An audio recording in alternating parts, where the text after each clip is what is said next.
Isso.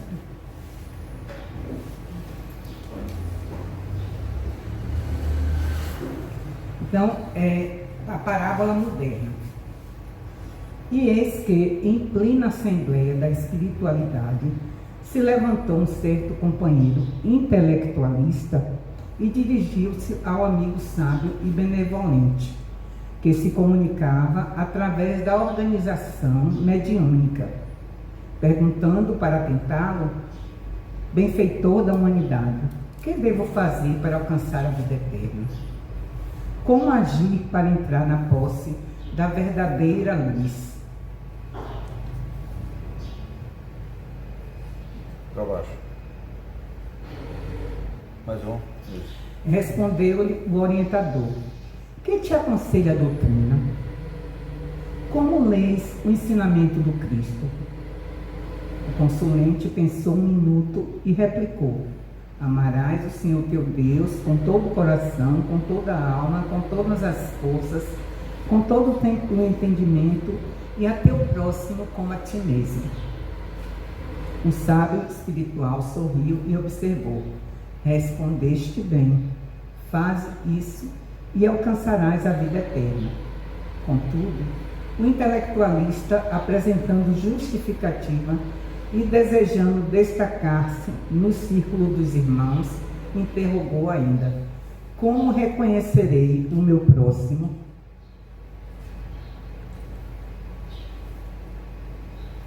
O comunicante assumiu uma atitude paternal e narrou: um espiritista convencido quanto à sobrevivência da alma, mas não convertido ainda ao Evangelho de Jesus, seguia de Madureira para Gávea, quando encontrou em certa rua determinada reunião de pessoas bem intencionadas, mas ignorantes das letras do mundo, tentando a prática do amor aos semelhantes, possuídas de sincera e profunda boa vontade. Porque viviam distanciadas da ciência da expressão, suas palavras evidenciavam muita imperfeição de gramática, embora a excelente disposição que revelavam no exercício das virtudes santificantes. Os desencarnados que cooperavam na obra, observando que se aproximava um irmão detentor de elevados conhecimentos, indicaram-lhe o nome para que se lhe rogasse valiosa colaboração. Instado pelos trabalhadores daquele piedoso núcleo do bem, o cavaleiro aproximou-se, sondou o ambiente e negou-se, apresentando: não posso cooperar, isso não é espiritismo.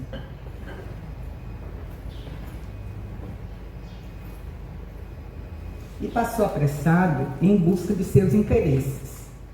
No entanto, um materialista de bom coração e reta consciência que vinha pelas mesmas ruas, encontrou a pequena assembleia e, observando-lhe a determinação na prática do bem, distribuiu palavras de conforto e encorajamento entre aquelas criaturas de aprimoradas qualidades morais, deixando ali as bases de uma escola que funcionaria em breve, aperfeiçoando valores e melhorando conhecimentos.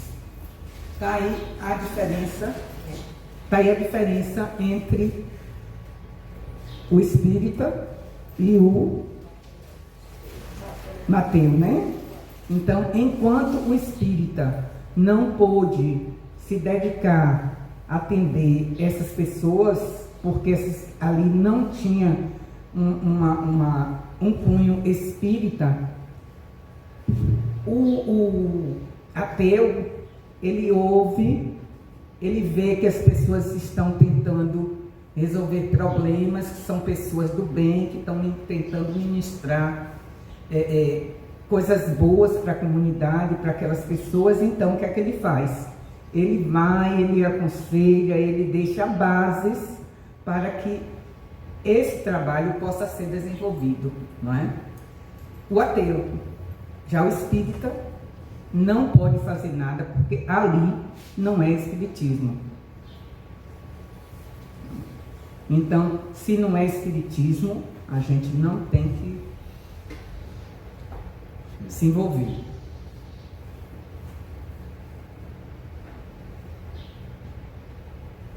Seguia o mencionado adepto do espiritismo, estrada fora, quando se lhe deparou um quadro doloroso. Miserável mulher, exibindo terrível sinal de sífilis, caíra nas vizinhanças de soberbo jardim, cercada por duas companheiras de infortúnios, necessitadas do braço de um homem caridoso que auxiliasse o transporte da enferma. Sentindo a aproximação do crente, sob nosso exame acorreram pressurosas, ambas as infelizes que ainda podiam andar, suplicando-lhe socorro e em palavras da gíria a evidenciarem, porém, justificada aflição e ardente desejo de ser úteis.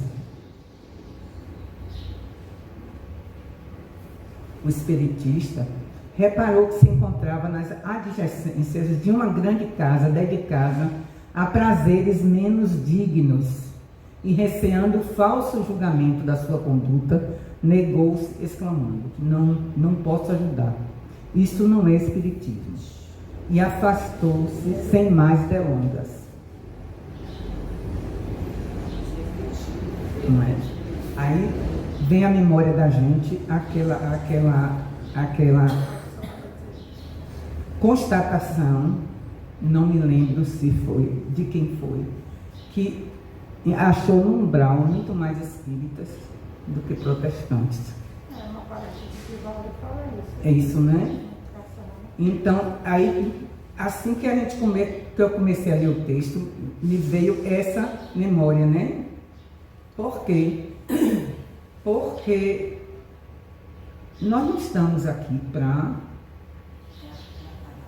fazer só para as pessoas que são espíritas. Nós não estamos aqui para julgar nenhuma religião.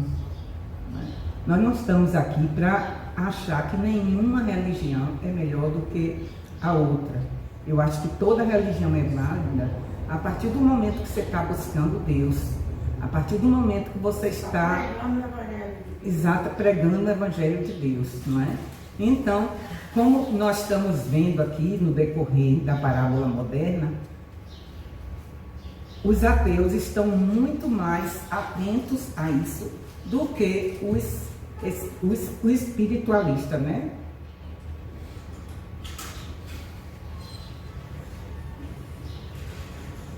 Entretanto, o ateu que lhe vinha nas pisadas ouviu o clamor das mulheres e, longe de qualquer pensamento malicioso alusivo ao local, amparou a pobre criatura, providenciando imediatamente para que fosse asilada em hospital próximo e colaborou no pagamento das despesas, alheio a qualquer ideia de compensação.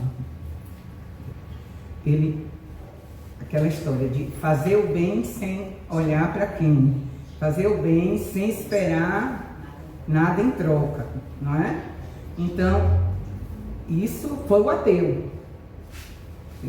Essa proposta toda assim é do ateu.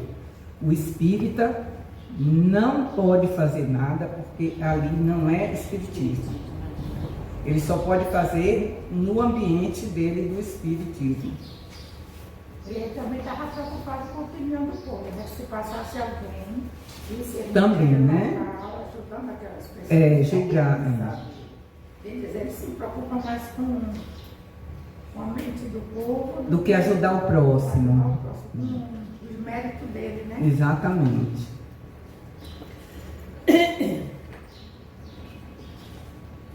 Mais adiante, seguindo o espiritista o seu caminho, encontrou um grupo de trabalhadores filiados às igrejas evangélicas do protestantismo, angariando auxílios para um serviço de assistência a meninos desamparados. Moças, velhos, rapazes e anciãos cantavam na via pública, enternecendo corações com as reminiscências de Jesus.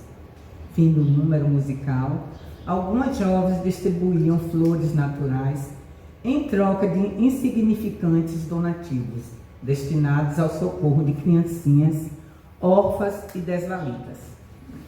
Então, esse trabalho tinha uma direção, né? Era exatamente. Eles cantavam e aproveitava depois do canto para doar as flores em troca de um donativo, para que esse donativo fosse revertido em obra para crianças carentes, órfãs e desvalidas. Uma das graciosas meninas aproximou-se e ofereceu-lhe uma rosa, acrescentando: amigo, cooperai conosco na assistência aos pequeninos abandonados. O interpelado, porém, viu que o agrupamento trazia numerosos exemplares de jornais e revistas com interpretações religiosas diferentes daquelas que o seu raciocínio aceitava, e colocando-se em posição contrária à cooperação cristã, respondeu rudemente: não posso atender, isso não é espiritismo. O que seria espiritismo para ele? O que seria espiritismo para ele, né? É uma boa pergunta, não é? Porque nada é espiritismo. E quando a gente sabe que o espírita, ele está ali para trabalhar para a seara do Senhor. Não importa quem seja o seu instrumento, não é? O próprio Evangelho diz que a maior missão do espírita é ajudar, né? Ajudar as pessoas, e ele se diz espírita. Toda hora ele se nega. Se nega. O tempo todo não é espiritismo. Só julgando, não é espiritismo. Também para a gente poder refletir que o espiritismo não é só feito dentro do centro espírita, mas nós somos espíritas o tempo todo, na nossa vida, né?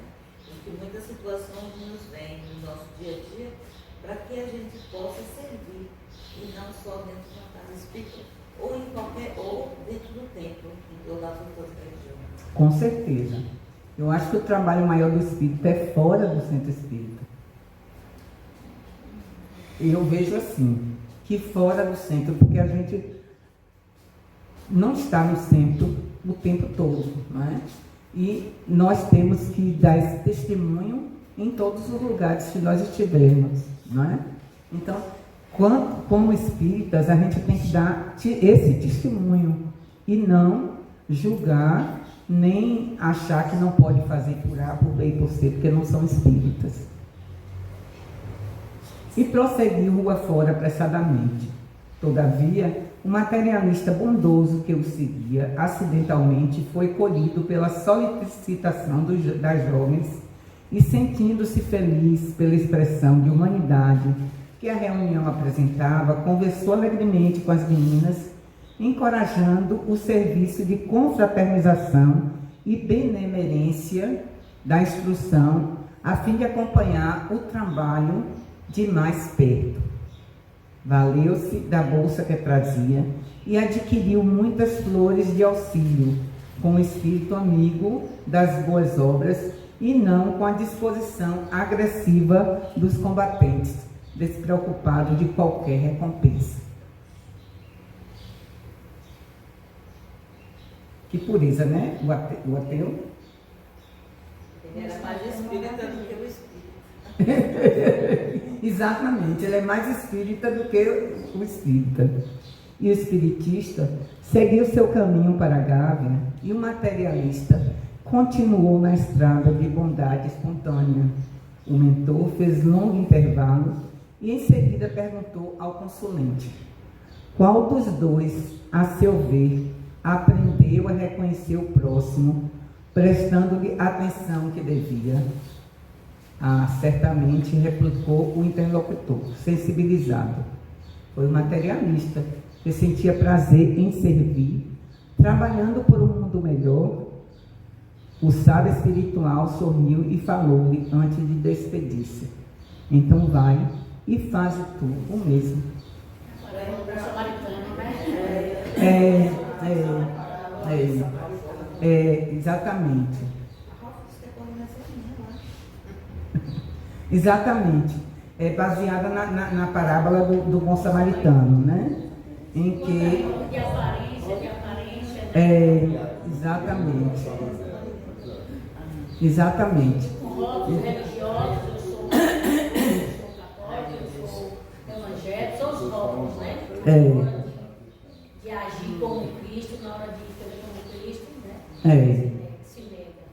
No livro Evangelho no Lar, mesmo tem uma parábola que é aqui, mais ou menos dialogando com essa proposta aqui de Humberto de Campos, que ele traz situações do dia a dia. Como é esse texto aí, né? Que a pessoa deixa de servir por questões das suas crenças equivocadas e na verdade não segue Jesus, né? Um ensinamento maior. Exatamente. O maior ensinamento nosso é esse, ensinar a seguir Jesus. E se você não dá o exemplo você não poder atender aquele próximo porque ele não é espírita. Como marido, quando fala no texto de Humberto, que fala das moças, né, no prostíbulo, que está ali próximo, aí me lembrei do caso de Chico.